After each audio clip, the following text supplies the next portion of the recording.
Puluhan lapak pedagang kaki lima di Jalan Tamalate, Kecamatan Rapocini, Kota Makassar ini dibongkar petugas Satpol PP.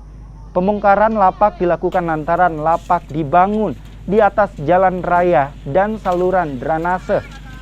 Lapak juga menimbulkan kemacetan karena menjadi lokasi pasar dadakan. Bukan pasar ini kan kalau dikategorikan dia kategori pasar darurat. Awalnya memang mereka memanfaatkan space tanah yang masih kosong yang belum dibangun oleh pemiliknya, tapi seiring dengan pembangunan di Kota Makassar, kemudian geseran-geseran, sekarang